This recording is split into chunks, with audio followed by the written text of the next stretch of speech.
सभी साथियों को नमस्कार। मेरा नाम निखिल कुमार है और मैं दिल्ली से हूँ। और मैंने अपना डीएलएड जो कोर्स है वो Delhi college of vocational studies and research जो कि एससीईआरटी के अंडर आता है और बापरोला में है, इस कॉलेज से अपनी डीएलएड कोर्स किया है। फ़िलहाल मैं बीए प्रोग्राम कर रहा हूँ और थर्ड ईयर परस्यूइंग है मेरा, और अभी फ़िलहाल ओपन बुक एग्ज़ाम्स की तैयारी कर रहा हूँ। अच्छा, फ़िलहाल मैं पोस्टेड हूँ KV1 एयरफोर्स स्टेशन आदमपुर के अंदर, और मैंने अभी फ़िलहाल जो KVS की रिक्रूटमेंट निकली थी उसमें मैंने एग्ज़ाम को क्रैक किया और अपनी KVS की जॉब को सिक्योर किया। अच्छा, मैं ये बताना चाहूँगा कि जो मेरी ऑल इंडिया रैंक है वो 68 रही इस KVS के एग्ज़ाम के अंदर। तो मेरी 68 रैंक होने के कारण मेरी जो प्रेफरेंस था, मैंने नॉर्थ जोन भरा हुआ था, तो मैंने फर्स्ट प्रेफरेंस में मेरी पोस्टिंग हुई है और मेरे को RO चंडीगढ़ मिला हुआ है। और मैं KV1 air force station Adampur Punjab के अंदर पोस्टेड हूँ और यहाँ मेरी पोस्टिंग हुई थी लगभग 27 अगस्त 2019 को। 2019 में मैंने पोस्टिंग ली थी यहाँ पर। और मैं बताना चाहूँगा, मेरी जो रिटन एग्ज़ाम था उसमें मेरे मार्क्स 112 थे और इंटरव्यू में मेरे को 52 मार्क्स प्राप्त हुए, और ओवरऑल इन दोनों को जो कंबाइन करके जो ओवरऑल रैंकिंग आई थी उसमें मेरी रैंक 68 थी ऑल इंडिया। अब मैं कुछ आपको एग्ज़ाम पैटर्न के बारे में बताना चाहूँगा, जो कि सबसे पहले मैंने रिटन की तैयारी स्टार्ट करी थी। तो क्या हुआ था कि KVS ने उसी साल अपना सिलेबस को चेंज किया था। तो हमारे टाइम में क्या था, अभी जो सिलेबस लेटेस्ट चेंज हुआ तो 70 और 80 मार्क्स का डिस्ट्रीब्यूशन था, पार्ट 1 और पार्ट 2 इस तरीके से एग्ज़ाम हुआ था। और जो फर्स्ट पार्ट था उसमें 10 मार्क्स की GK, 10 की रीजनिंग और 20 की अपनी जो पेडागोजी आती है, चाइल्ड डेवलपमेंट वगैरह, वो वाला पार्ट था। बाकी 10 की इंग्लिश, 10 की हिंदी थी और 10 का कंप्यूटर था। और जो सेकंड सेक्शन था उसके अंदर 20-20 मार्क्स का डिस्ट्रीब्यूशन था। 20 की मैथ्स, 20 की जनरल साइंस और 20 की अपना सोशल स्टडीज़ से था, और 20 में लैंग्वेज था जिसमें हिंदी और इंग्लिश थी। तो बेसिकली जो मैंने तैयारी करी उसमें मैंने सबसे पहले NCERT बुक्स को कवर किया था और काफ़ी हद तक उन्होंने काफ़ी हेल्प करी। एक्चुअली मैंने सिलेबस को पहले प्रिंट करा और उसके बाद उसको टारगेट किया कि ये टॉपिक्स मुझे कहाँ मिलेंगे। तो मैंने उन सभी को एनालाइज करने के बाद देखा कि ये सारे के सारे टॉपिक्स जो ना NCERT की बुक से कवर हो रहे हैं। बाकी जो लैंग्वेज थी हिंदी इंग्लिश की, वो तो जनरल कंपटीशन की तैयारी जैसे की जाती है वैसे ही करी थी। रीजनिंग की भी वैसे ही हो गई थी और कंप्यूटर की भी लगभग वैसे ही थी, और GK तो हम कॉमनली कंपटीशन के लिए करते ही है। मेन पार्ट जो NCERT की बुक्स ने मेरे को हेल्प करी वो सेकंड सेक्शन में करी, जो 80 मार्क्स का जो सेकंड सेक्शन था वो, उसमें जो 20-20 मार्क्स का जनरल साइंस और अपना लैंग्वेज मैथ्स का जो पार्ट था उसमें भी काफ़ी हेल्प करी। और जो ओवरऑल 20-20 मार्क्स के जो 4 सेट थे, चारों के अंदर लगभग और मैंने NCERT के सारे टॉपिक्स उसके लिए कवर किए थे, और उसी से तैयारी करते हुए मैंने रिटन में 112 मार्क्स हासिल किए। और काफ़ी सिली मिस्टेक भी हुई थी, लगभग 115 प्लस तक आराम से आ सकते थे। मैंने टोटली जो पूरी तैयारी करी वो सेल्फ स्टडी के ऊपर आधारित थी। और अच्छा, फिर एग्ज़ाम हो गया। एग्ज़ाम रिटन होने के बाद फिर आंसर की वगैरह आ गई थी, तो हमें पता लग गया था कि कट ऑफ तो क्लियर हो जाएगी।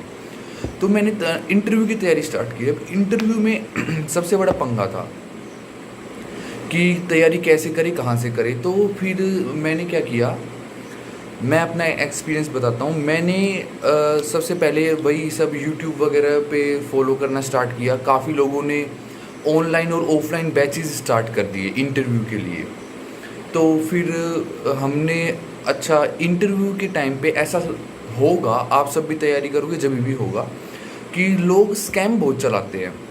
तो वो आपसे फ़ी पे करवा लेंगे और आपको कंटेंट के नाम पे कुछ भी प्रोवाइड नहीं करेंगे इंटरव्यू की तैयारी के लिए। और चलो, जैसा हुआ वैसा हुआ, मैंने भी फ़ीस पे करी, तो वहाँ से कुछ ज़्यादा हेल्प मिली नहीं मुझे।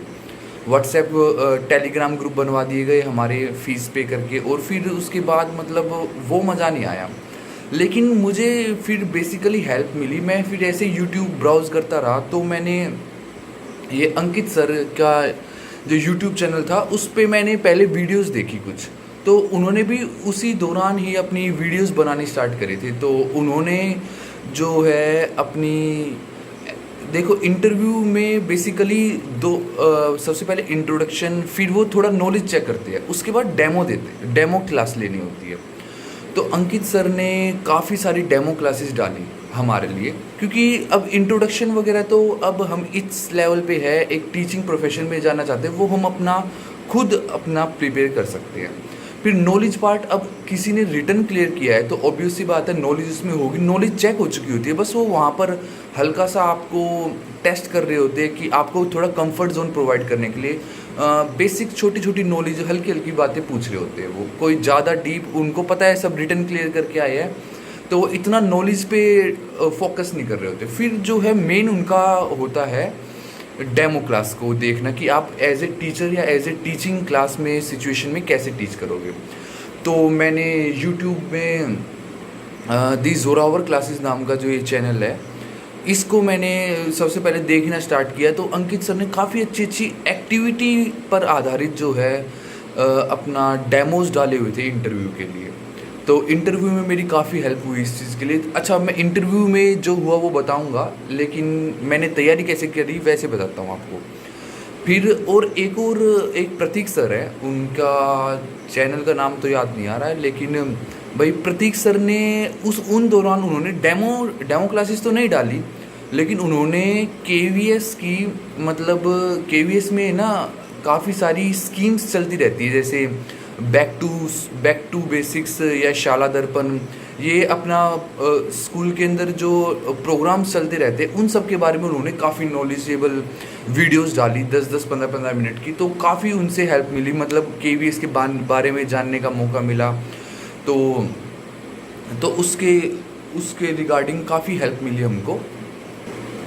तो क्या हुआ कि प्रतीक सर की जो केवीएस के लिए उन्होंने जो हमें नॉलेज प्रोवाइड करी, प्लस में अपना अंकित सर ने जो ना डेमो क्लासेस इतनी सारी डाली, मैथ्स वगैरह की भी और इंग्लिश वगैरह की, तो उससे ना काफ़ी कॉन्फिडेंस डेवलप हो गया इंटरव्यू के लिए। तो फिर मैं इंटरव्यू गया। तो इंटरव्यू के दिन का मैं आपको एक्सपीरियंस थोड़ा शेयर करना चाहूँगा। तो इंटरव्यू था मेरा दिल्ली के अंदर ही, 3 दिन इंटरव्यू चला था। तो मेरा फर्स्ट डे था और लगभग मेरा आया था शाम को 4:45 बजे के आसपास टाइमिंग। तो 4:45 बजे के आसपास टाइमिंग पे मेरा इंटरव्यू आया। तो लगभग उस टाइम तक सभी टायर्ड हो चुके थे, इवन मतलब मैं खुद थक चुका था। सुबह हम 8-9 लगभग 7 बजे से हम घर से निकले थे, तो 9 बजे हमने पहुंचना था वहाँ पे। वहाँ जाके पता चला कि हमारा सेकंड शिफ्ट वाले में है, वहाँ पूरा का पूरा शेड्यूल लगा होता है कि किस बच्चे का किस टाइमिंग में है। तो दो पार्ट्स में बांटा हुआ था उन्होंने इंटरव्यू को। तो मेरे को पता चला कि मेरा सेकंड शिफ्ट में भी मेरा सेकंड लास्ट नंबर था। तो एक दिन के शायद 20 बच्चे थे एक पैनल के साथ, एक पैनल में 20 बच्चे उन्होंने इंटरव्यू करने थे।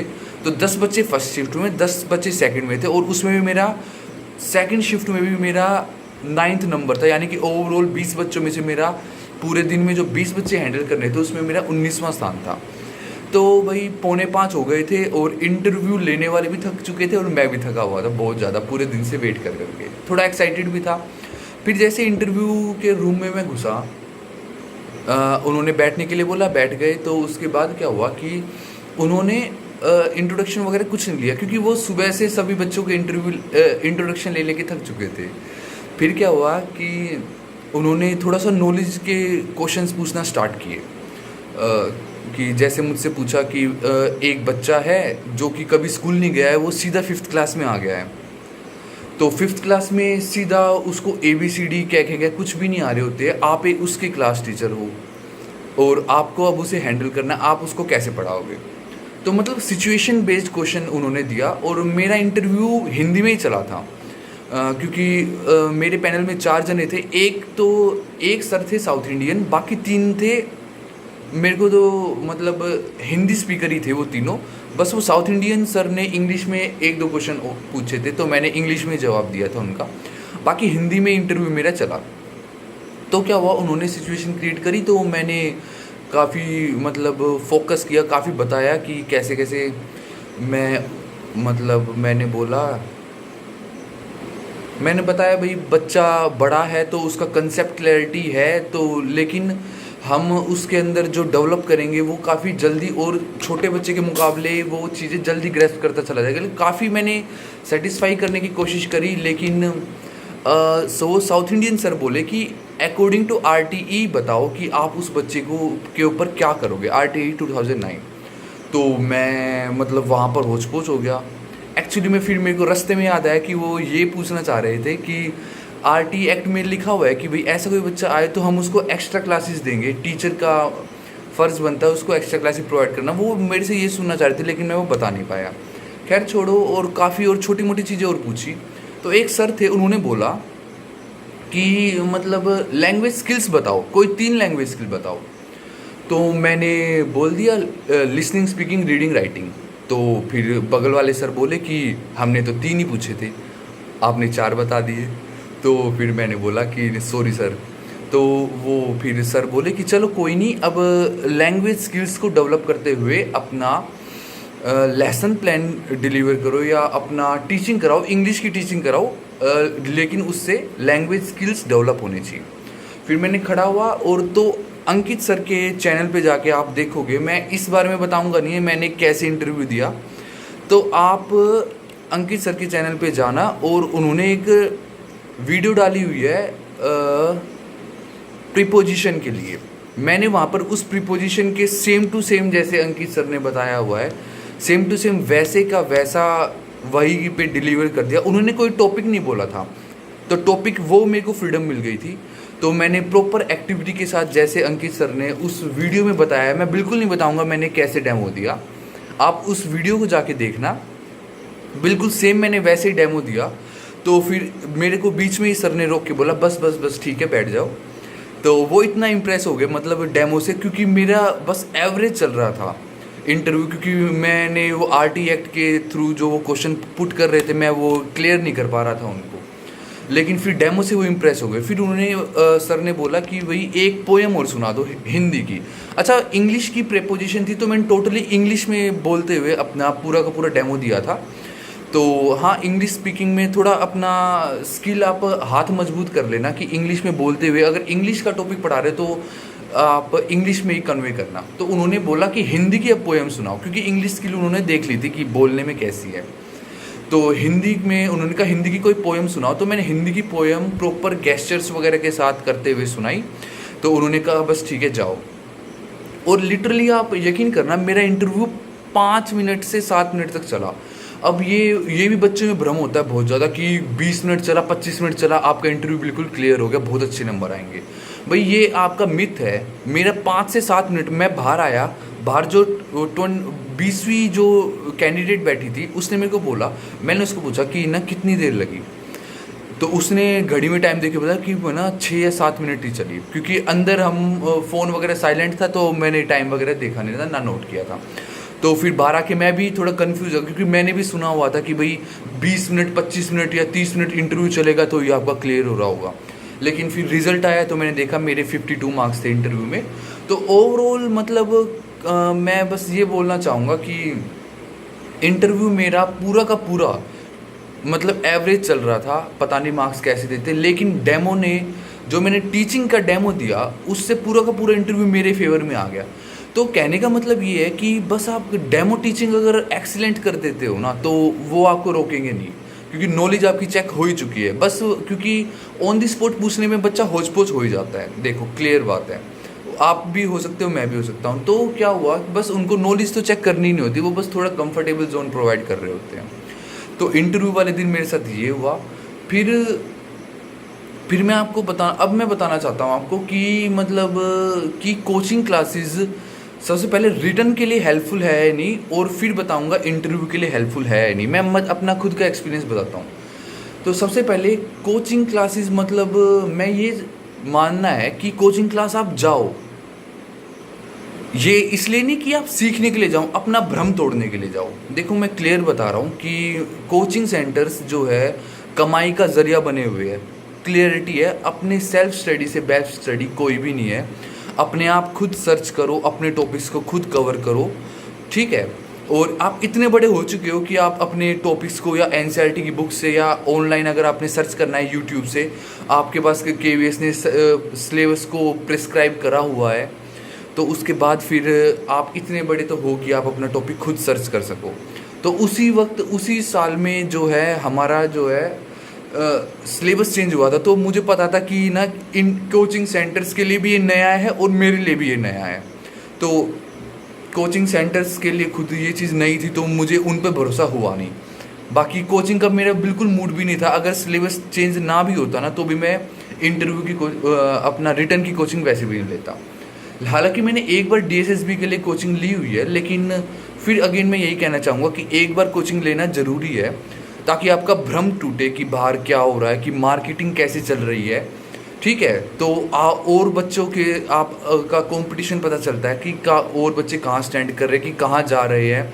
फिर आप उसके बिहाफ पे वो एक्चुअली ब्लूप्रिंट और थोड़ा सिलेबस में हेल्प हो जाती है, काफ़ी नोट्स वगैरह प्रोवाइड हो जाते हैं, लेकिन overall at the end self study से ही सिलेक्शन होगा। क्लियर बात है। और कोचिंग के भी सर अगर आप बैठे हो कि कोचिंग लेंगे और उसके बाद हमारा क्लियर होगा, तो फिर ये चीज़ आपका भ्रम है, तो इसे छोड़ दो आप। और एक और बात मैं बताऊँ, मेरी टॉप 100 जो कैंडिडेट्स है उसमें लगभग मैं 8 से 10 कैंडिडेट्स को जानता हूँ, और कुछ मेरे साथ ही यहाँ पोस्टेड है, क्योंकि नॉर्थ जोन प्रेफरेंस में लगभग सभी बच्चे भर रहे होते हैं, तो काफ़ी इधर पोस्टिंग है। तो सब ने लिटरली उन 10 बच्चों को मैं जानता हूँ टॉप 100 रैंक में, सभी ने सेल्फ स्टडी की थी, किसी ने कोचिंग नहीं ली। तो मैं ये नहीं कह रहा कोचिंग सेंटर ख़राब है, भाई लो कोचिंग अच्छी बात है, एक बार लेना ज़रूरी है, आपको पता लगना चाहिए। फिर उसके बाद आप सेल्फ स्टडी के ऊपर आपको पता लगेगा और आँख खुलेगी, तो सेल्फ स्टडी स्टार्ट करो। अच्छा, अब इंटरव्यू के लिए कोचिंग सेंटर हेल्पफुल है या नहीं, मैं ये कहना चाहूँगा कि भाई इंटरव्यू में अगर आप मॉक इंटरव्यू ले रहे हो, तो मुझे लगता है कि ये बेनिफिशियल है, क्योंकि आपका थोड़ी हेजिटेशन खुल जाएगी। क्योंकि आप मॉक इंटरव्यू दोगे, मतलब 5 या 10 मॉक इंटरव्यू खरीद लिया आप लोगों ने कि भाई जाके पैनल के सामने बैठ रहे हो, तो आपका थोड़ा सा डर खुलेगा। हालांकि मैंने ऐसा कुछ नहीं किया, मैंने अपनी सिस्टर के साथ इंटरव्यू की तैयारी करी थी प्रॉपरली, तो हम दोनों एक दूसरे के सामने बैठ के इंटरव्यू एक दूसरे का ले लेते थे। तो भाई मॉक इंटरव्यू ज़रूरी नहीं कि आप पैसा पे करके लो, अपना भाई बहन या अपना स्टडी ग्रुप छोटा मोटा या अपने इवन पेरेंट्स अगर आपके है, तो इस मतलब इंटरव्यू लेने के लिए रेडी है, तो उन सभी को मेंटली प्रिपेयर करो कि 4-5 जने बैठो और मेरा इंटरव्यू लो। इस तरीके से आप क्वेश्चन पहले ही दे दो उनको, ताकि आपकी हेजिटेशन खुले। तो ऐसा कोई ज़रूरी नहीं कि मॉक इंटरव्यू लेने ज़रूरी है, क्योंकि मैंने खुद अपने घर में अपनी बहन के साथ तैयारी करी थी, वो भी तैयारी कर रही थी, तो हम दोनों एक दूसरे का इंटरव्यू लेते थे। डेली शाम को 2-2 3-3 घंटे तक हमारे इंटरव्यू चल रहे होते थे। हम पूरे दिन लेसन प्लान तैयार करते थे एनसीईआरटी की बुक से, क्योंकि उसके बाद मतलब नॉलेज की पार्ट हमें करना नहीं होता था। हमने एनसीईआरटी की बुकें खरीद ली 3rd से 5th क्लास तक की। उसके बाद हमने स्टोरीज़, पोएम वगैरह, मैथ्स के टॉपिक, ये सब चीज़ें कवर करे। हमने खुद कागज़ों पे लेसन प्लान बनाने स्टार्ट करे, और प्लस में यूट्यूब से मतलब जो अंकित सर की और प्रतीक सर की वीडियोस थी इंटरव्यू के लिए, तो उनसे हेल्प मिली कि कैसे एक्टिविटी बेस्ड हमको ये सब टीचिंग करानी है। तो क्योंकि एक्चुअली में ना टॉपिक्स बहुत सारे होते हैं, तो मतलब खैर अंकित सर का प्लान है शायद इस बार वो सारे टॉपिक्स कवर करे अच्छे से, तो फिर होप सो आप सभी के लिए सहूलियत हो जाए। लेकिन हमारे टाइम में उन्होंने मतलब 10-15 वीडियोस डाली थी, लेकिन बहुत सारे टॉपिक ऐसे होते जो कवर नहीं हो पाते, तो वो हमने खुद ही कवर करे थे। बाकी उन सब वीडियो से, और इवन मेरे पास अंकित सर का नंबर भी आ गया था कहीं से, नंबर मैं बताऊंगा नहीं, तो भाई तो उनसे मैं पर्सनली कॉल करके भी पूछ लेता था कि सर ऐसे ऐसे ये टॉपिक है, मैं कोई एक्टिविटी सुझा दो। तो उन्होंने काफ़ी उस पर भी हेल्प करी, और मतलब फ़ोन वो पिक करते थे। इवन प्रतीक सर भी मेरा फ़ोन पिक करते हैं, पहले भी करते थे। और क्योंकि एक्चुअली में प्रतीक सर हमारे स्कूल में कॉलेज में आए थे, उनकी एक बुक है इजी सीटेट नाम की, तो भाई वो मेरे स्कूल में सेमिनार करने आए थे बुक को सेल करने। तो सीटेट के लिए मैंने उनकी बुक को ख़रीदा और उसको पढ़ा। तो भाई मेरी काफ़ी हेल्प हुई। अगर आप सभी में से कोई भी बच्चा अगर सीटेट की प्रिपरेशन कर रहा है या कर रही है तो फिर वो बुक परचेज करके पढ़ सकते हैं। काफ़ी अच्छी बुक है, इजी सीटेट नाम की बुक है, तो शायद मार्केट में भी अवेलेबल हो, तो एक बार आप पता कर लीजिएगा। हाँ, तो वो हमारे कॉलेज में भी आए थे, तो वो पर्सनली जानते भी थे। तो प्रतीक सर और इवन अंकित सर दोनों का ने मतलब काफ़ी सपोर्ट किया और हमने भी काफ़ी अपने आप भी हेल्प करी, क्योंकि मतलब ये सब टीचर्स एट द एंड जो सभी टीचर है ना वो सिर्फ गाइड ही कर सकते हैं, हमको खुद ही सब कुछ करना होता है। तो गाइडेंस के मामले में अंकित सर ने, प्रतीक सर ने कोई कसर नहीं छोड़ी। यूट्यूब पे हमको प्रॉपर वीडियो अवेलेबल कर देते, फिर पर्सनल कॉलिंग वगैरह करके भी मतलब वो मेरी हेल्प कर देते थे। तो वो चीज़ काफ़ी ज़्यादा हेल्पफुल थी। और बस आखिर में मैं यही कहना चाहूँगा आप लोगों को कि भाई कोचिंग वगैरह लो अच्छी बात है, लेकिन अपना जो टारगेट है उसको अचीव करने के लिए आपको सेल्फ स्टडी करनी पड़ेगी। और मतलब हार्ड वर्क और स्मार्ट वर्क दोनों ही करना पड़ेगा, और हार्ड वर्क का कोई अल्टरनेटिव नहीं है। आप सभी को तैयारी करनी पड़ेगी, और वो भी सेल्फ स्टडी।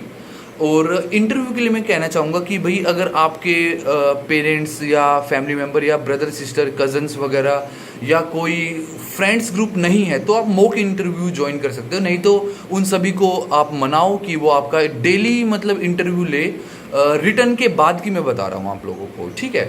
एक ये चीज़ आप कर सकते हो बस। और बाकी अंकित सर और प्रतीक सर हम सभी की मतलब फ्री क्लासेस प्रोवाइड करते हैं और मतलब काफ़ी हेल्प करते हैं, तो वो उनकी हेल्प भी आप ले सकते हो। प्लस में हाँ, वो जो मैं अगेन वीडियो को एंड करते हुए बताऊंगा कि जो मैंने डेमो दिया था तो वो वीडियो आप ज़रूर देखो। प्रीपोजिशन टॉपिक अंकित सर की क्लास में दी ज़ोरावर क्लासेस यूट्यूब चैनल पे अवेलेबल है, वो उसको ज़रूर देखना। Thank you.